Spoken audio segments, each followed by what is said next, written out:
People sometimes wrongly believe that bigger is always more, that more is better, but not all the time.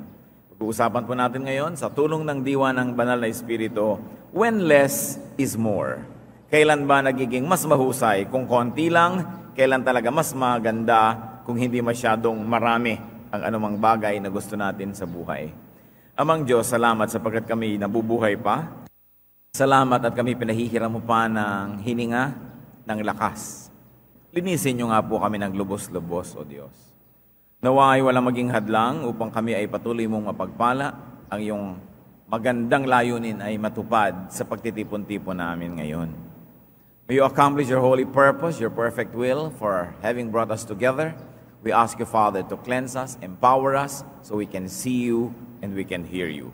Be our speaker. Nawa ang mensahe mo maging simple, maunawaan, at maipamuhay naming lahat. Ituwid mo ang aming mga kalikuan, O Diyos. Papagliwanagin niyo po ang aming mga kadiliman at palitan niyo ng kalakasan ng aming mga kahinaan, kagalakan ang aming mga kalungkutan.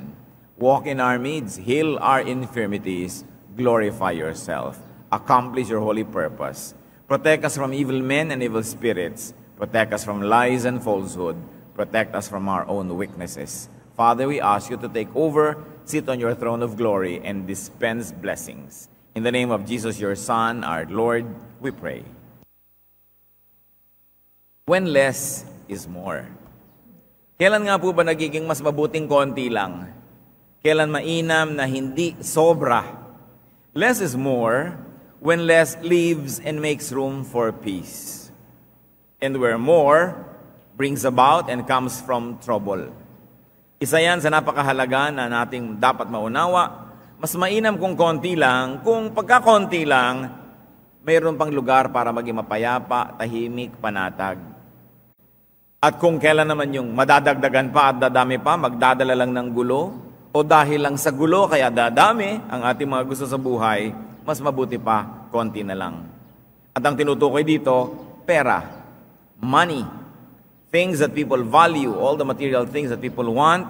Proverbs 15:16, better a little with the fear of the Lord than great wealth with turmoil. Ang mahirap na gumagalang at sumusunod kay Yahweh ay mas mainam kaysa mayamang panahihirap naman ang kalooban. Napaka-simple naman siguro ito para maunawa ng lahat, subalit nakakalimutan dahil madalas po tayo nabubulag eh. Gusto natin laging marami. More money, more money, more money, more income, more profit, more savings, more of this. But we are not against having more. If you have much more money and the fear of the Lord is still there, that's a great bonus. Pero kadalasan po, merong nasasakripisyo. Merong naibabayad para lang magkaroon ng higit pa. At kadalasan yon ay ang ating relasyon sa Diyos. Ang ating relasyon sa ating kapwa. Ang kapayapaan, katahimikan ng loob. Kung mamimili tayo, dadagdagan pa ang pera pero magkakaroon naman ng gulo, o kaya kailangan mo nang lumikha ng gulo para lang madagdagan ang pera, sabi ng Proverbs, mabuti pang masumaya ka na lang sa konti. Tahimik naman ang loob mo, kesa naman nagkaroon ka nga ng marami, gumulo naman ang kalooban mo. Mas mabuti na kulang ang mga bagay-bagay kesa sobra ang kaguluhan sa loob ng Espiritu. Less is more when less results in and is accompanied by peace and more with struggle. Kanina po ang kapayapaan na pinag-uusapan natin sa kalooban. Ito naman yung peace in terms of our relationship with others. Na mabuti pa, konti na lang ang ating mga tinatanggap, kinikita, na iuuwi, pero meron naman tayong magandang relasyon sa ating kapwa. Kesa nadagdagan nga yung hinila mo, mas marami kang ang nakabig, pero nagkaroon ka naman ng mga kagalit. At yung dating malapit sa'yo, lumayo, yung dating mga karamay mo sa buhay, naging kaaway mo pa.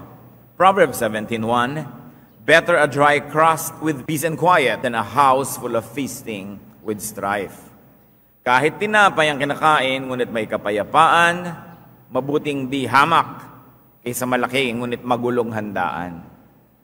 Kasi kung minsan, Ang nakakain na lang ng tao, yung mga tira-tirahan ng mga tinapay, yung mga nalaglag dyan, yung mga pirapiraso, feeling mo, napaka-miserable ng buhay mo, feeling mo, poor ka.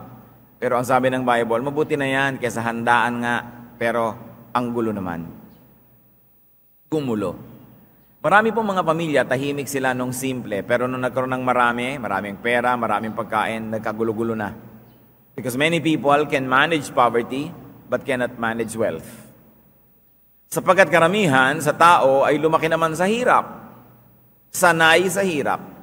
Hindi sanay sa kariwasaan. Kaya mas kadalasan nasisira sila ng kariwasaan kaysa ng kahirapan. Kaya kailangan kung hindi ka rin lang sanay, huwag ka nang masyadong maghangad. Dahil kung ito ang sisira, maglalayo sa mag-asawa, maglalayo sa mag-anak, sa magkakapatid, mag-aagawan sa kagustuhan na mas maraming makabig, gumugulo lang ang mundo. A house full of feasting, however, with peace, is immense blessing. Ang dami-dami mo ng handa, ang saya-saya nyo, ang dami-dami nyong pera, tapos tahimik pa rin ang buhay nyo, tanggapin mo yon, sobrang pagpapala, hindi naman masama. Pero kung ang masasakripisyo na relasyon natin sa ating kapwa-tao, ang itinuturo sa Biblia, turuan mo ang sarili mo na sumaya ka na sa konti. Hindi naman kung dumadami ang pera, dumadami rin ang kaligayahan eh. Like hindi common naman sumasarap yung pagkain, kasunod din na gumaganda ang iyong gana. Hindi naman kung lumalaki ang iyong bahay, mas gumaganda talaga ang interaction ng pamilya. Hindi kung tumataas ang income, ay nadadagdagan na rin kasabay yung kaligayahan. Hindi sila laging magkakambal. Bagamat totoo, there is a minimum amount of wealth, a minimum amount of food, a minimum amount of blessing that is necessary for people to be healthy and to be happy and to be peaceful. But beyond that minimum, there is no guarantee that the more you acquire would mean the happier you will get. Hindi yan guarantee. Kaya hindi natin dapat ibinabayad ang ating kaluluwa, ibinabayad ang ating kapayapaan, katahimikan, relasyon sa Diyos, relasyon sa kapwa, para lang madagdagan pa yung ating ikabubuhay. Less is more. When less lets love grow. When less encourages love to flourish, and more brings about hatred. Tumisan, may hinihingi ka. Hinihingi kang mana sa iyong magulang, hinihingi kang parte sa iyong kapatid, may hinihingi kang parte sa isang proyekto. Sinasabi sa atin, mas mainam pa na konti na lang yung makuha mo doon, pero ikinalulugod nung nagbigay at magkaibigan pa rin kayo matapos mong matanggap yon, kesa nagdemand ka ng nagdemand, humingi ka ng humingi, ang dami mong nakuha, pero magkaaway na kayo pagkatapos. Proverbs 15:17, better a meal of vegetables where there is love than a fattened calf with hatred. Mabuti na raw na magdildil ka na lang ng gulay-gulay, kesa ang taba-taba at ang sarap-sarap na karne ang kinakain mo, pero meron namang kaguluhan. Ibinigay sa'yo, masama ang loob nung nagbigay. Sabi, mabuti pa, bigyan mo na lang ng simpleng gulay, na masaya ka, mahal mo pa rin ako, kesa pilitin kita na magbigay sa akin ng sobrang mariwasa na pagkain, pero masama naman ang loob mo, nagagalit ka. Nung araw po kasi, ini-equate nila yung gulay sa kahirapan at yung mga matatabang portion ng mga karne sa kariwasaan. Now that we know better sa nutrition, alam natin na, well, mas mabuti naman talaga yung gulay. Mas mabuti naman talaga yon kaysa talagang mga lapang-lapang na karne dyan na kinakain mo na may mga taba-taba pa. Pero noon, ang ibig sabihin ng value na yan, mayaman ka, masarap ang buhay mo kung kumakain ka ng mga taba. Mas masarap ang isang plato ng gulay na inihain na may pag-ibig kaysa isang matabang baka na inihaing may galit. Simpleng-simple.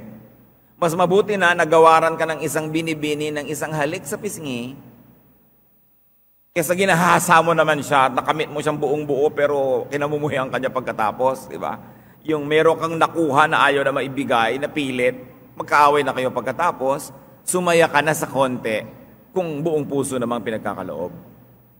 It is better to receive less when it is given wholeheartedly than to receive more, but it is given involuntarily, reluctantly, in fact against one's will. Kung minsan, nalilimutan natin ito mga kapatid, sa kagustuhan natin, na makakuha ng marami, makakabig ng marami, hindi na natin isinasaalang-alang ang nadaramdaman ng ating kapwa. Hindi na natin iniisip na magkakagalit tayo pagkatapos. Hindi na natin iniisip na magkakalayo tayo. Mga magkakapatid, ganyan pag naghahatian ng mana, hindi na nila iniisip na magkakaaway sila for life. Ang mga anak nila na magpipinsan na dapat magkakaibigan at magdadamayan, magkakahati-hati dahil sa kagustuhang humila ng mas marami. Maging yung mga dati magkakaibigan na nagsama-sama sa negosyo, pagka kumikita na, magkakagulo na yan. Maghahatian kasi, gusto ng isa, mas marami ang mapunta sa kanya. Marami kang naiuwi, pero nasira naman na inyong pagkakaibigan. Anong katotohanan nun? Para ano? Akala ng mga tao, ang savings lang nila yung pera na nasa bangko. Yung cold cash, o kaya yung mga solid investments nila, real estate and things like that. Akala ng mga tao, ang naiipon lang nila yung pera, yung bilang. Akala nila, ang investment lang nila, yung mga shares of stocks, yung mga pamumuhunan sa mga negosyo, o pagbili ng mga kung ano-ano mga time deposits.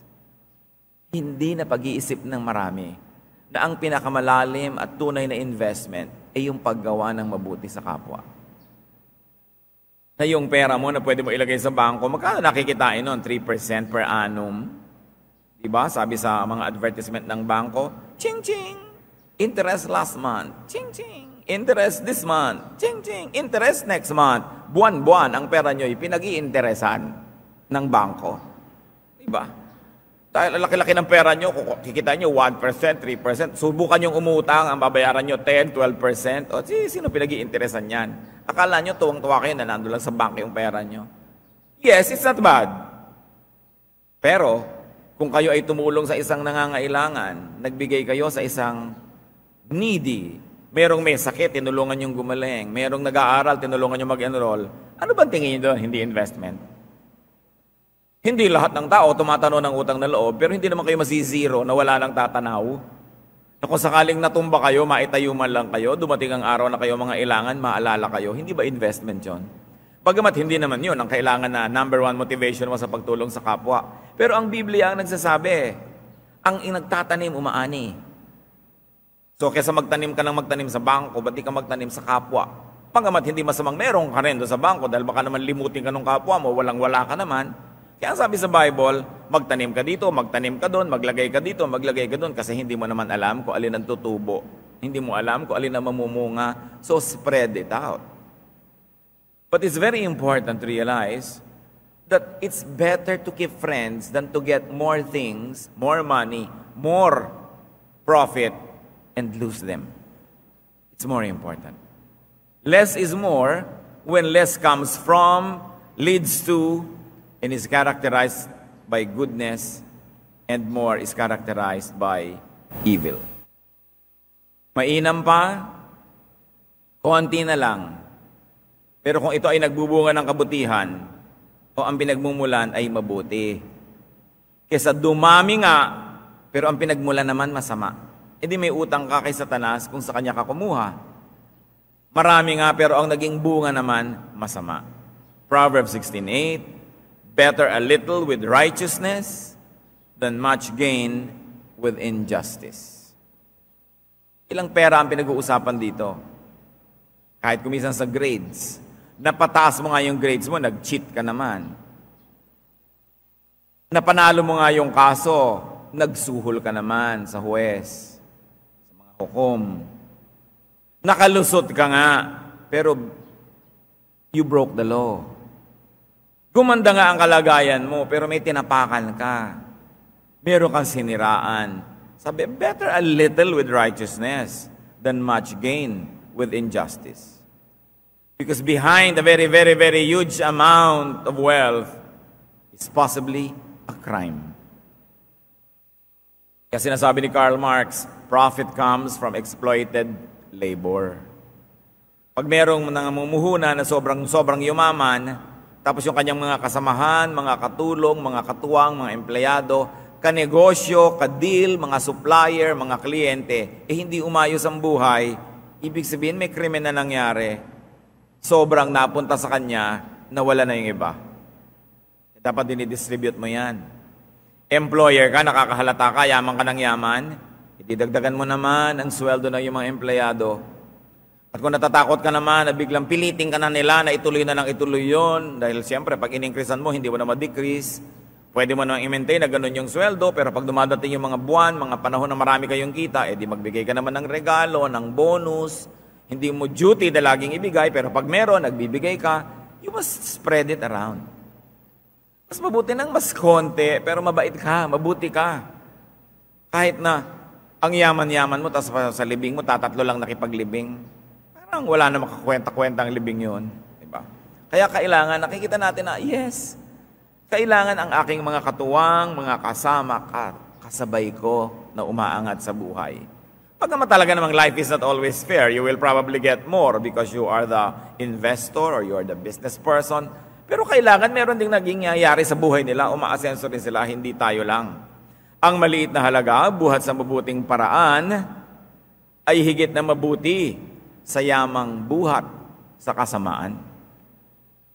However, a big income with righteousness, as we like to emphasize, is really doubly beautiful. Hindi natin mamasamain ang yaman-yaman mo, ang dami-dami naman, pero mabuti ka, mabait ka, nagtatanim ka rin sa kapwa, sinong makakareklamo doon? Maganda na nangyayari yun. Less is more when less comes from, leads to, and allows for truthfulness. And when more necessitates falsehood. Pagka kinakailangan kang magsinungaling para ka lamang magkaroon ng ganansya, walang kwentang ganansya yon. Pagka kailangan ka makinabang pero dapat muna maging false witness ka, masamang pakinabang yon. Nagpahama ka ng kapwa, nagsinungaling ka, o kahit pa nga totoo yung sinabi mo pero kasiraan niya na hindi mo naman dapat pinagsasasabi, napremyuhan ka nung nakinabang, nabayaran ka, pero anong klase yon? Can you face God enjoying such spoils? Proverbs 19:1, better a poor man whose walk is blameless than a fool whose lips are perverse. And what are perverse lips? Lips that lie. Lips that breathes with falsehood. Mga false witnesses. Mga ipinagbibili ang kanilang mga statements kahit kasiraan ng kapwa.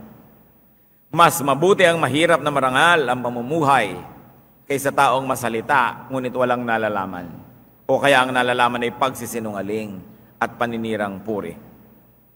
Sa atin po kasi ngayong media, sa advertising, sa nakikita natin kalakaran ng mundo, sobrang nag-glorify yung mas marami. Mas bagong cellphone, mas malaking bahay, mas mabilis na kotse, mas malaking alahas, lagi yun na nag-glorify. Hindi na natin halos kuminsan naiisip, ano kaya ang ibinentang kaluluwa ng tao para magkaroon siya nitong ganitong karaming kayamanan? At kuminsan naman, nalalait, hindi napapansin, namamaliit, yung mahirap, yung walang pera, o konti lang ang pera, na hindi naman natin ipinag-iisip, baka naman kaya konti ang pera nitong taong to, napaka-honest niya. Baka naman kaya ganito na lang ang liit ng bahay ng pamilyang ito kasi hindi sila sakim.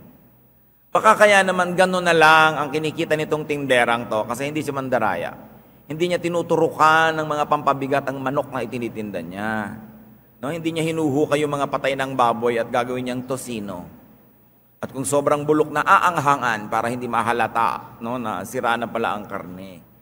Baka naman itong babaeng ito, kaya ganito na lang, honest. Meron pa nga po akong kilala mga tindera pag may bumibili ng kamatis. Sasabihin, alam mo yung dando sa kabila mas sariwa, mas bagong dating ang kamatis niya. Talagang sinasabi pa niya, pinopromote pa yung sa kakompetensya.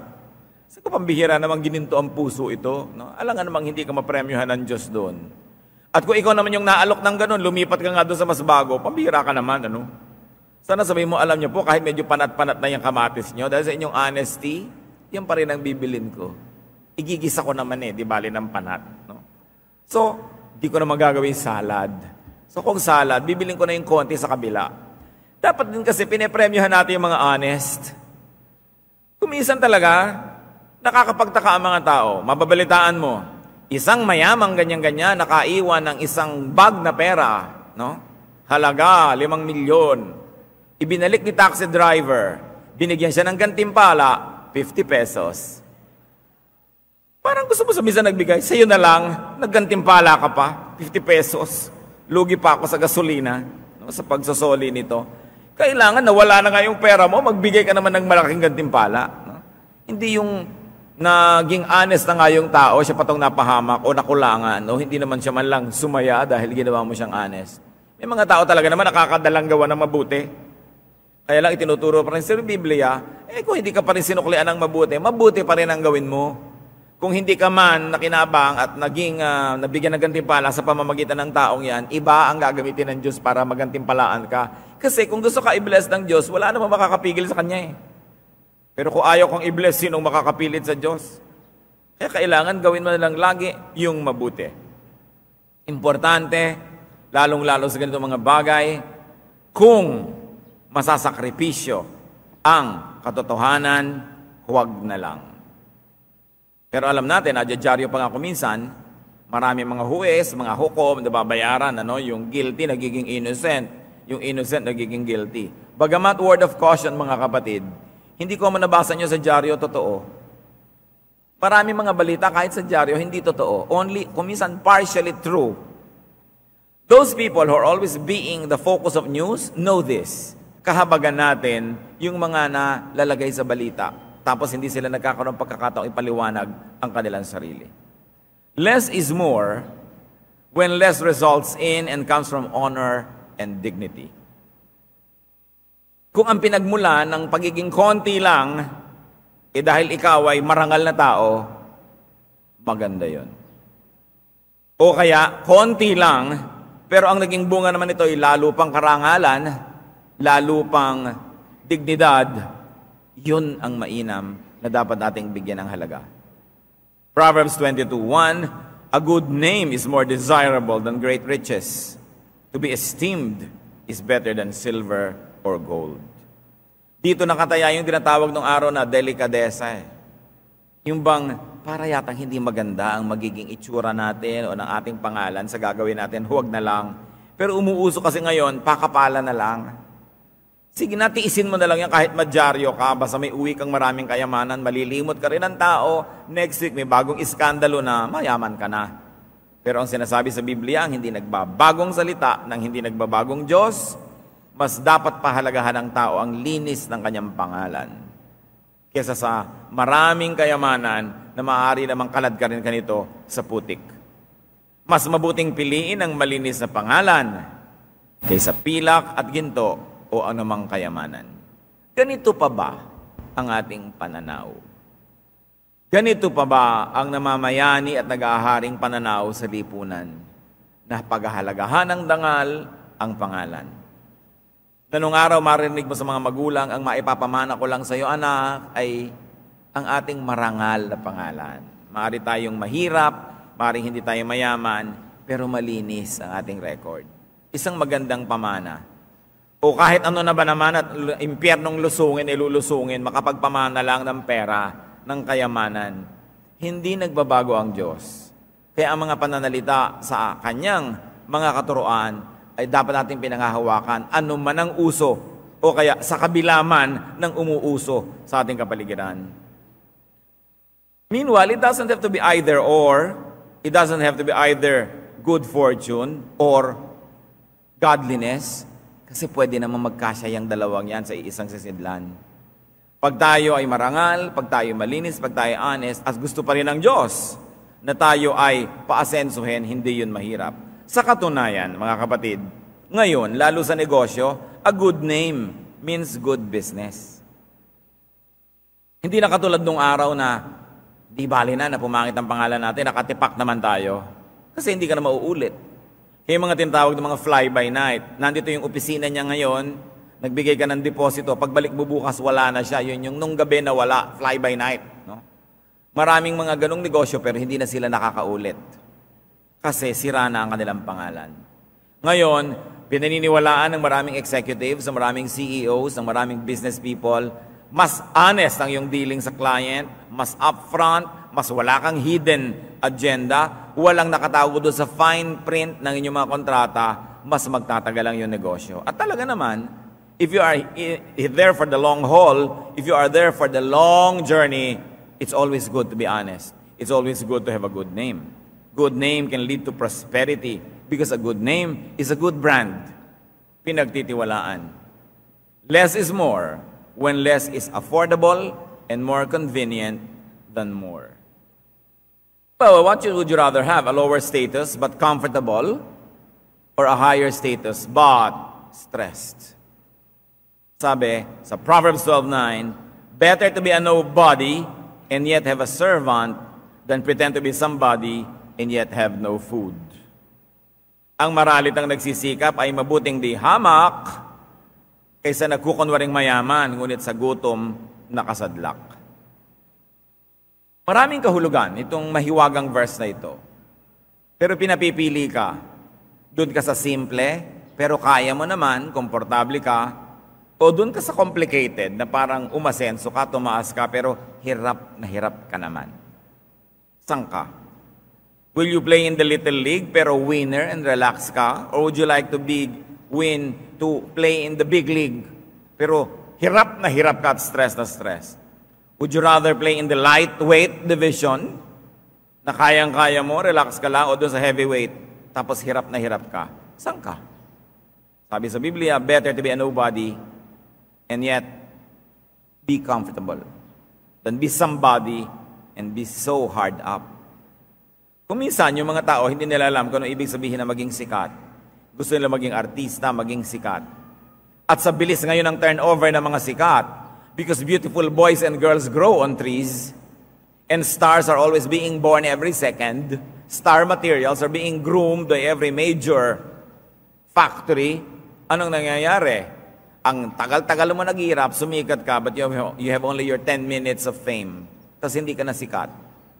Sikat na sikat ka, hinahangaan, hinahabol-habol, tapos hindi ka na sikat, kasabay ka na lang uli nila sa bus, sa tricycle, no? Nandun ka na rin, namamarat ka sa Quinta Market. Ang hirap bumalik. No? Pagka sobra ka nang nakatikim ng ganung mga bagay, kaya kung hindi mo rin lang masusustain, wag na lang, kasi ma-stress ka lang. Marami pong napapahama ka. Magagandang babae, magagandang lalaki, mag-aartista, magkakaroon ng isang pelikula at sila ay mawawala na sa kalangitan habang buhay. Pero nakilala na sila.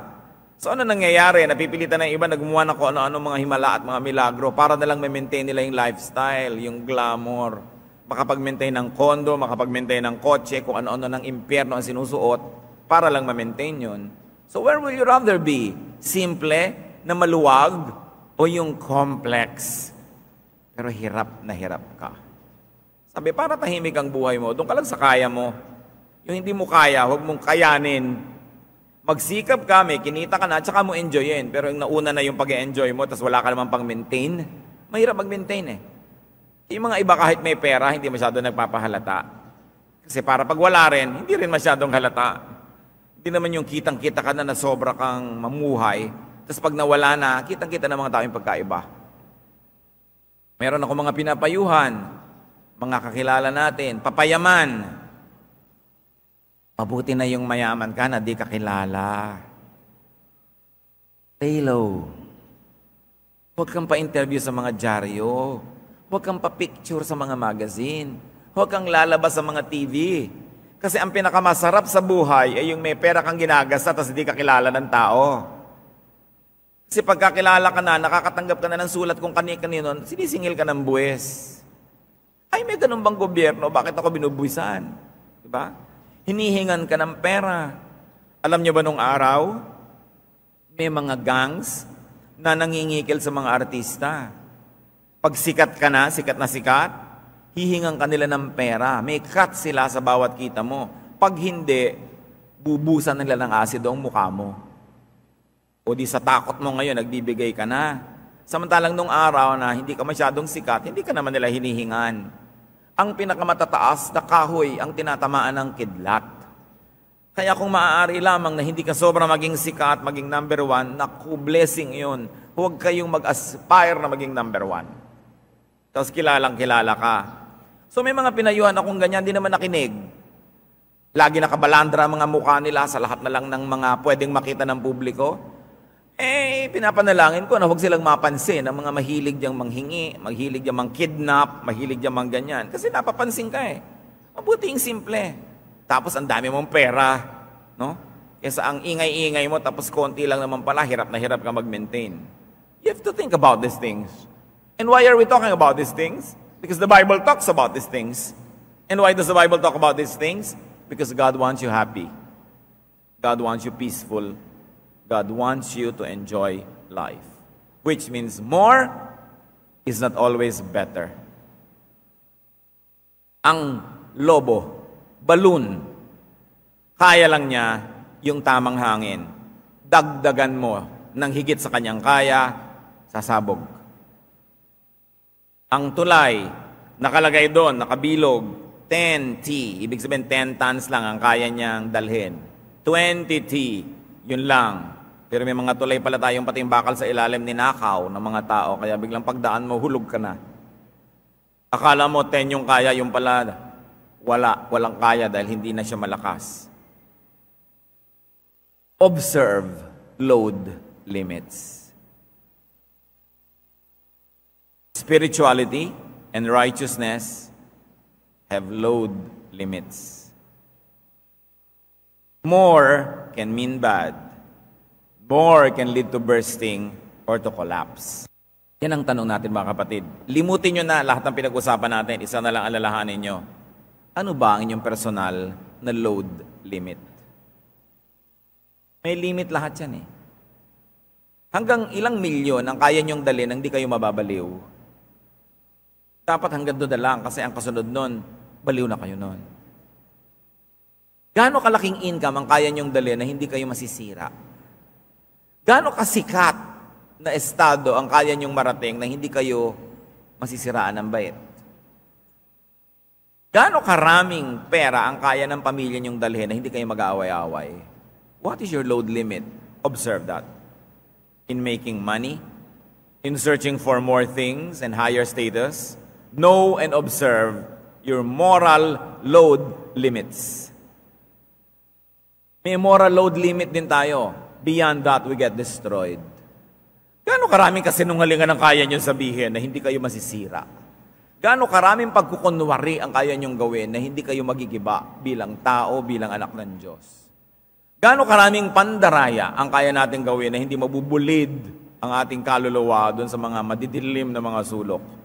Gaano karaming pagko-compromise ang kaya natin gawin bago tayo lubos na masira? We also have physical limits. Gaano karaming trabaho ang kaya niyong gawin bago kayo mamatay nang bigla na lang kayo nahulog dyan at natumba? Gaano karaming pagpupuyat, gaano karaming pag-overtime, gaano karaming pagsisikap ang kayang gawin ng isang katawan para lang kumita pa ng kumita? We have physical limits. We have mental limits. Hindi natin kayang isipin ang dapat isipin, hindi natin kayang solve ang lahat ng dapat ma-solve. When do you say enough is enough? Because you will already exceed your limits. Ang tao rin ay merong emotional limit. Meron ka lang kayang luhang iiyak. Meron ka lang kayang pag-ibig na ibigay. Beyond that, hindi na. Dahil ang ibinibigay mo na sarili mong kaluluwa na. When do you stop? Kailangan iniisip natin yan. Kumisan umiibig ka pero wala nang natira sa'yo. Hindi pag-ibig yun. Ang sabi ni Jesus, love your neighbor as you love yourself. Baligtarin nyo yun. Love yourself first. It's not bad. But the way you love yourself, love also your neighbor. Hindi lang sarili mong minamahal mo. So you cannot love your neighbor if you do not love yourself first.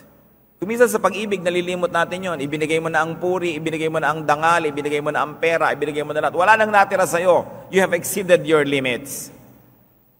There are lines you do not cross if you like to remain sane. Gusto nating manatiling matino, hindi hibang, hindi baliw. Meron ka mga hindi tinatawid. Hanggang doon lang dapat. Itinakda. Maging ang buhay nating mga tao, itinakda ng Diyos na nandito tayo sa planet Earth. Subukan yung tumaas lang ng konti, 30,000 feet, wala na halos oxygen. Taasan mo pa, wala nang gravity. Hindi ka na pwede doon. Dito ka lang. Akala nyo ba ang taas-taas ng ulap, subukan nyo mag-aeroplano. Pag nakalampas na kayo sa ulap, ang laki-laki pa nang natitira doon sa taas. pero itinakda na hanggang doon lang yung ulap. Hindi na siya tataas pa kaysa ron. So, may hangganan ng lahat. Ang mga isda na pang salty water, dun sila, hindi sila pwede sa fresh water. Ang freshwater fish, hindi rin pwede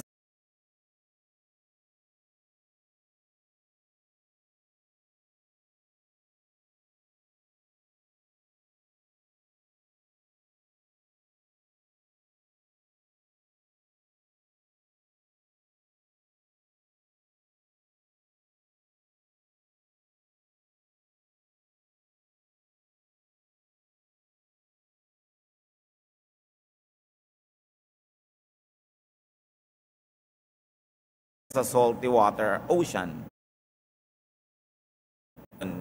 May mga pagkagahaman na lalampas ka sa tama at ang ipapahamak mo ang iyong espiritu,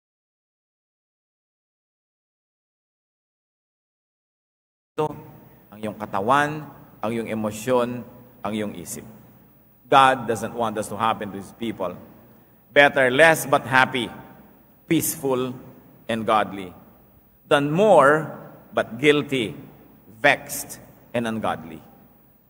Diyos namin sa langit, nawa ay lalo naming maisip na huwag kaming lalampas sa mga itinakda mo. Turo mo sa amin, Lord, na higit namin pahalagahan ang kapayapaan, katahimikan, pag-iibigan, pakikipagmabutihan, kaysa patuloy na pagpaparami lang ng mga material na bagay. Pagamat di masama, kung kayo ang nagbibigay, kung nais yung mag-enjoy kami ng maraming bagay, kayong nakakaalam nun, kayong nakakapagbigay nun, pero hayaan mo, Panginoon, na kung yan man ay mapapasa amin, hindi dahil tumawid kami patungo sa mali, sinuway ka namin, nilabag namin na yung mga kautosan, maging ang aming sariling budhi. Teach us, Lord, when enough is enough. Well, we like to have ambition, we like to achieve, we like to be fruitful, pero ituro nyo at maging sensitive kami kung hanggang saan lang ang dapat naming gawin. Ituro mo sa amin ngayon, Panginoon, sa aming mga pinapangarap, ginagawa, pinoproyekto, nilalayon, ginugusto, ano ba ang sapat? Habang ang sapat naman ay nag-iiba, because we know, O Lord, that as you continue to increase our capacity to receive, you will also increase what you give us. But first, our capacity must be increased. So teach us, O Lord, to be cooperative with you, to be submissive, to be intelligent, to be wise, so that we can continue to increase our capacity. But beyond that, O God, teach us to observe limits. Magbulay-bulay tayo mga kapatid ko, anong kahulugan nito sa ating buhay? Ano ang mga hangganan? At kung sa pakikinig natin ang mga salitang ito, kinausap tayo ng Espiritu at ipinaalalang may mga lampas tayong ginagawa. Mag-isip-isip. Kung kailangan pagsisihan, ihingi ng tawad. Kung may mga tao tayong natapakan dahil lumalampas na tayo sa ating boundaries, makipag-ayos. Kaya tayo nakikinig ng salita ng Diyos, hindi para lang madagdagan ang alam natin, kundi para makapamuhay tayo ng ayon sa Kanyang kalooban, na sa wakas-wakas naman ito ay tayo rin ang makikinabang. O God, be with us, teach us, and may you give each one a very personal application of these reminders. Let's be alone with the Lord for a while. The Spirit of the Lord speaks.